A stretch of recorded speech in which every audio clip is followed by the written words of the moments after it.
I'm going to be outright here. Morrowind is one of my all-time favorite video games, and whilst there are some flaws to it, I consider it one of the best RPGs to have ever been made. Furthermore, I think a lot of the flaws that people like to focus on really don't matter as much as a lot of people think they do, or at least they don't matter in regard to the game actually being a good RPG. Namely, a lot of people take issue with the combat system as well as quest tracking and navigation, amongst other things. This is also going to serve as a convenient way to ship off my thoughts overall about the game, so here we go. Getting right to the main point, let's take a look at the gameplay for Morrowind. A lot of the gameplay here is based around a more traditionally RPG-like skill system, which also drives character progression. Leveling is very based in skills and training those skills, and overall your gameplay style tends to be fairly class-based. And you can make your own classes as well, which is pretty cool.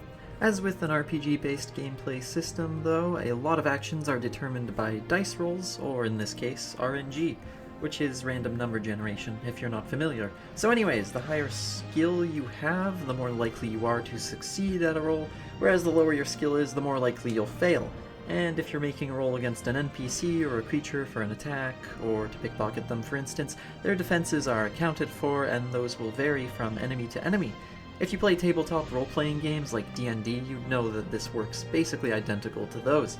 However, where a lot of people take issue is the fact that each attack you make is determined by a dice roll. People argue that since the game can be played in first person and doesn't have automatic targeting, that all attacks that connect with an enemy model should always hit. Mind you, the first-person thing is optional, and it can be played in third person as well, but again, it doesn't exactly have a targeting mechanism, such as with World of Warcraft or anything like that, so if you miss an attack by your own merit, then, well, you miss the attack no matter what. In other words, the combat is somewhat of a blend of an action game basis and an RPG. And for a lot of people, having the sword swing and the attack miss, even though it rams the target directly, can be frustrating. To a point, I also agree, there is a bit of a visual disconnect with that aspect of the gameplay, but at the same time I don't particularly take issue with it. It's something that I got used to within a couple of minutes of gameplay, honestly. What people want here, instead of different gameplay mechanics, is realism. It's unrealistic that someone getting impaled would come out completely unharmed, so I think a lot of it plays into the suspension of disbelief. It throws a lot of people off, basically. For someone who plays a lot of tabletop RPGs like myself, missing at the expense of some bad RNG is just par for the course, and even if there is a visual disconnect, I can parse it out pretty easily. However, that's not the case for everyone. I think that mechanically speaking, it's more logical that some attacks would miss, especially against more nimble targets, but yeah. The easiest way that the game could have fixed this would be to implement very quick dodge animations, for instance. So while I do think that the game takes some responsibility for not implementing things as well as they could have been, I do think that the amount of people who hate the combat dislike it for the wrong reasons. For people who simply want to always hit their target regardless of realism, by the way, there is a mod that can do that, really easy to install and implement too, so there's no reason to complain on that front. But anyways, that right there is the key problem that most people have with the combat, whether they know it or not, simply a lack of certain animations. Now if somebody came out with a mod that gave each creature a dodge or parry animation, that would be pretty impressive. Something I would definitely get. But yeah, that about covers the combat aspect. It's really not as bad as people think, it's just implemented in a slightly subpar manner. As for some other points on the gameplay aspect of things, though, the game does a pretty good job outside of combat. One great thing is that level scaling is hardly implemented at all, meaning that if you wander into an extremely tough area at early levels, you are likely to die. And on the counter side, you're not going to still be having trouble fighting rats and bandits when you're well into the higher levels. It does have a bit of an impact on which enemies can spawn, so you're not completely screwed early game, nor completely bored late game, but that's a much better time than the notorious Daedric Oblivion bandits. There is one exception to level scaling in the game, but we don't talk about her. But anyways, no level scaling helps with the sense of progression you get, and evidently the tougher areas have much better loot. Loot which also doesn't scale, meaning it can last you through the game if it's good enough. Regarding other gameplay aspects, magic is a pretty big part of the game, if you're one who tends towards using it. There are 8 overarching skills that govern magic: alchemy, illusion, alteration, conjuration, destruction, enchanting, mysticism, and restoration. No, unarmored doesn't count, and each allows you to cast some pretty unique and cool spells. You've got offensive capability with summoning demons and undead to attack for you, blasting your opponent with elemental damage and damaging or absorbing their stats. In the way of defense, you've got tons of stat buffs, healing, defensive shields, summoning your own armor, and for utility you have teleportation, levitation, water walking, and or breathing, calming or fearing enemies, charming people, detecting life forces or keys or enchantments, brewing potions, enchanting equipment, even trapping souls. Furthermore, you can craft your own spells, combining elements of any types of magic to essentially create whatever you want, which is definitely one of the more fun aspects of the magic side of things. And in general, there is plenty to do as a mage. Now, while we're on the topic of magic, let me cover how broken alchemy is. You see, skills in this game technically have no cap, and potion effects stack, as do ingredient effects when you eat them raw. So you can get an absolute ton of reagents and make fortify intelligence potions with them, and bam! You have a crazily disproportionately stacking intelligence stat for a few seconds. And mind you, alchemy scales off of intelligence. So in this state of absolute intellectual transcendence, you can then craft basically any potion you want, and it will be mind-numbingly broken. For instance, you can craft a few strength potions, walk up to the final boss, chug them, and then just smack him out of existence in one hit, which I'm pretty sure soft locks the entire game. Needless to say, it's pretty nice, and trust me, if you don't either specialize your skills optimally or abuse some good old alchemy buffing, you're probably going to be in for a rough time. Paralysis in particular is a surefire way to get yourself dropped pretty quickly, especially when you have Dark Brotherhood assassins coming for your ass at such an early level, almost all of them wielding paralysis enchants on their blades. Moving on though, a lot of people complain about the journal system in Morrowind, and to a lesser extent the travel. For the journal, it's your resource in-game for storing information and keeping quests logged, and I honestly don't get why people have an issue with it. It's got a searchable section for quests, so it's not exactly easy to lose the quest info you're on, and it logs the most recent info for your convenience. Furthermore, all the information and directions in the journal tend to be just enough information to get you to your destination and to get the job done fairly easily, without blatantly holding your hand and making things extremely easy. After all, it's much more rewarding to find something of your own accord than to have it shoved in your face with an arrow marker.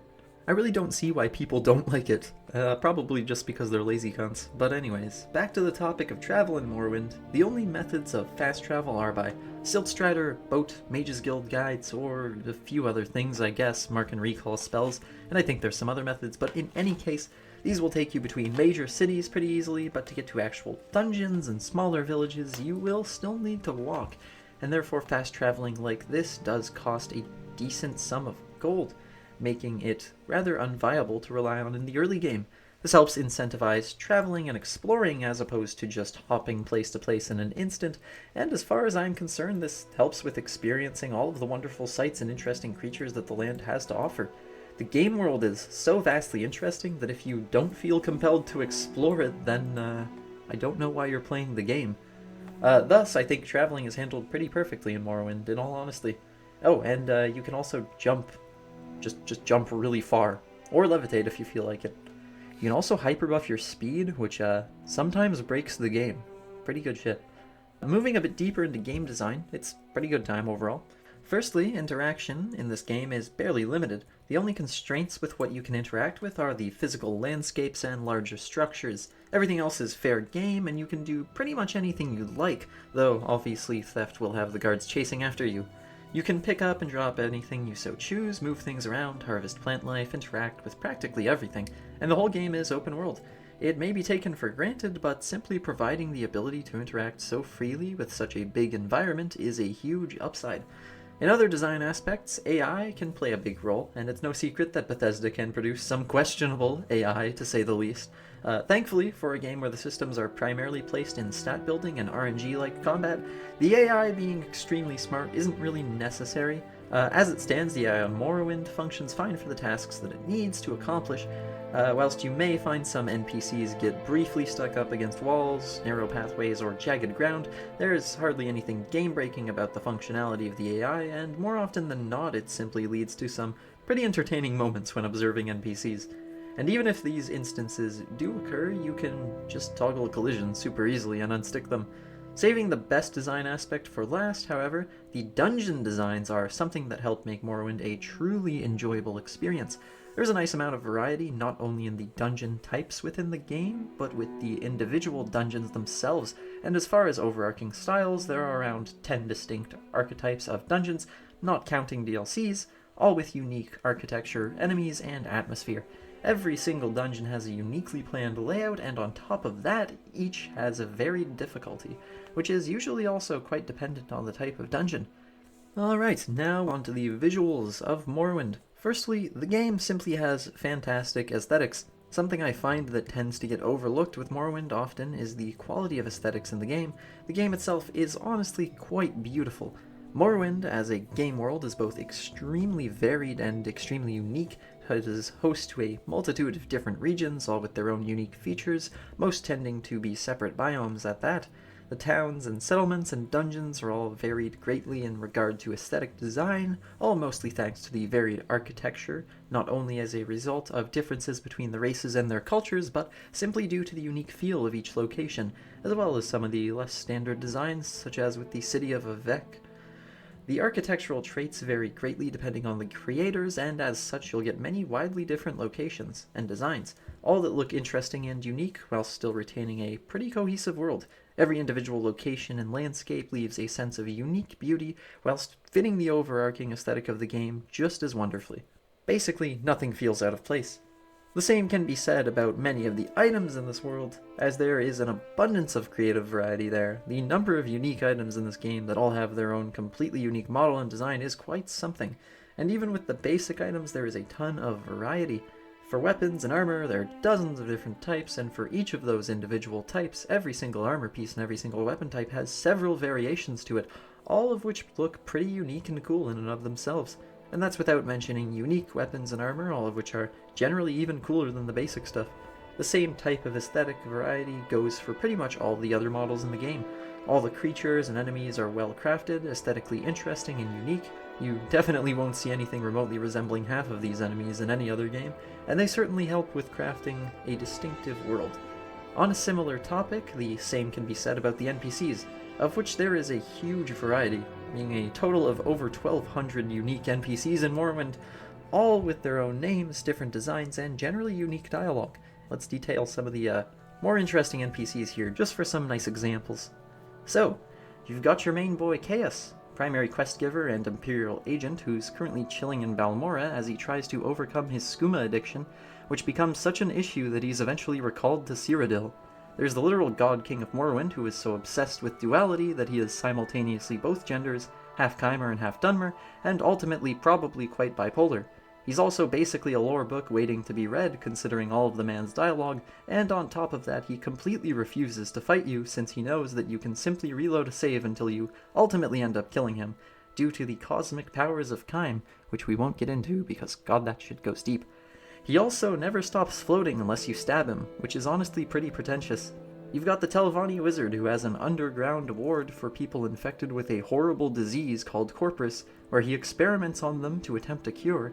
In his spare time, he collects assloads of ancient artifacts, but more interestingly, he has 4 daughters that are also his wives, all of which are actually clones of himself. The man is living a true harem anime dream. And lastly, there's the notorious Crassius Curio, a counselor for one of the game's great houses. He is the author of the famous play, The Lusty Argonian Maid, of which I am sure you all know, and furthermore wants everyone to call him Uncle. In order to progress the main quest, he wants you to give him a nice kiss on the cheek, and he will refuse to sponsor you for the house quest until you strip for him. Definitely one of the less heterosexual characters in the game, to say the least. Getting back on track, the one primary aesthetic complaint I have that is quite echoed against Morrowind is the graphics. Whilst great for their time, they are relatively outdated currently. However, this isn't too much of an issue. Not only are graphics not very crucial to playing the game itself or enjoying the distinct aesthetic style, but the community has many mod options that can pretty easily fix this. Overall, the strength and diversity of Morrowind's unique aesthetics are a huge reason as to why it is such an interesting RPG overall. The story of Morrowind is not too easily summarized, and I'll avoid any big spoilers here, but it's definitely a pretty wild ride. You play as the Nerevarine, an unknowing reincarnation of one of the greatest generals of Morrowind, Nerevar. You have been sent to Morrowind to act as an agent of the Imperial Empire, also known as filthy colonialists. The antagonist, Dagathur, is somewhat similar to your past self, a general of one of the ancient houses of Morrowind, one that fought alongside you in your final battle. However, he resurfaced as a deluded immortal hundreds of years after the conflict, with a complete lack of fashion sense. He intends to corrupt the highly xenophobic population of Morrowind by sending them dreams, of whatever it is that nationalists dream of, I guess. These dreams slowly take control of the minds of those that receive them, and as such, their physical appearance slowly morphs, ultimately turning into eldritch-like abominations. In the halfway step, they kinda look like elephants. Or they just look like they have penises growing out of their faces. Either way, it's truly a cruel fate. In true, highly unethical video game villain style, he's also a bioterrorist. Of course, things aren't necessarily all that simple, nor all that black and white, and there is quite a bit of complexity within. On top of that, the story does cover quite a few interesting themes, and does pretty well at that. There are also a myriad of well-written side quests, and each major faction in the game has a unique questline with some pretty cool story beats all around. Ultimately, the writing is quite interesting, compelling, and most importantly, fun, and it's one of the strongest points of the game. If there is one issue I have in that regard, though, it would be the lack of impactful choice when it comes to the story in Morrowind. The game generally gives you lots of choice, and you can essentially do whatever you want, but even for the quests where you can take a ton of different routes to get to the result, that result is often the same. Thankfully, the sheer number of things that you can do, regardless of their impact on the world, does help make up for this, as do the storylines themselves all being extremely satisfying. Another great story aspect to the game is the sheer amount of great lore that it contains. The lore for the Elder Scrolls series in general goes quite deep, bridging fantasy, sci-fi, even meta elements that blend into the very world itself. There is a huge breadth of lore, from the myriad of deities, all with their own planes and intricacies, to the numerous different accounts of creation myths and historical events. Each culture has a unique outlook on the rich and vast history of the game, and you will be able to find a lot of those outlooks through the huge amounts of dialogue and the literal hundreds of books. If you're one for reading and enjoy dialogue, there will be endless amounts of it for you, and if you're not at all a fan of excessive dialogue, it's all completely skippable. Every important detail that you need for quests will be jotted down in your journal, so if you're not a fan of text walls, then you don't have to worry either. Finally, we have the sound design behind Morrowind. Most of the sounds for mundane tasks are, as you'd expect, standard and realistic. Then you have some of the more well-crafted fantasy-esque sounds, usually those that you'll find from a lot of the creatures, magical effects, and the environment. These tend to be relatively interesting and distinct, and as such provide a pretty cool experience. The third category encompasses the sound design choices that tend to be a lot cheesier, and as such, pretty iconic. Thankfully, none of these bleed into the bad side of cheesy, simply being highly entertaining and highly memorable. The voice acting is quite similar, each race being voice acted in a unique and well-crafted manner relative to their traits. Argonians sound quite serpentine, Khajiit are very feline, Orcs are gruff, Dark Elves have a very ashen, gravelly tone, the more human-based races tend to have their own accents relative to their place of birth.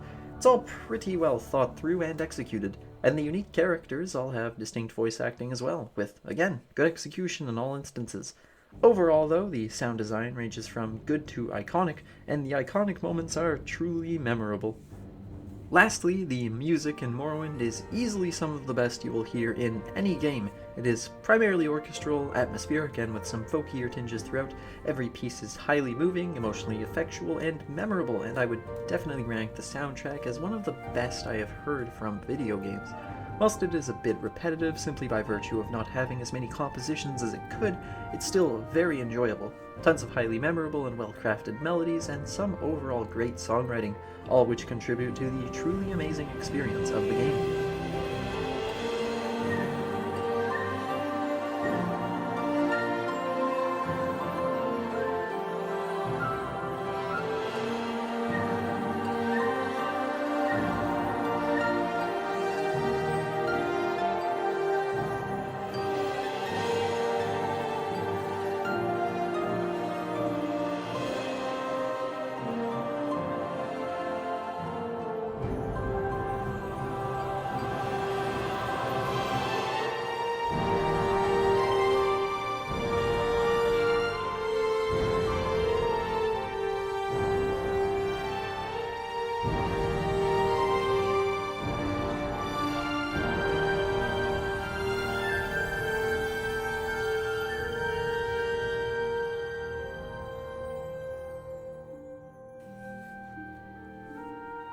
So yeah, that's about everything.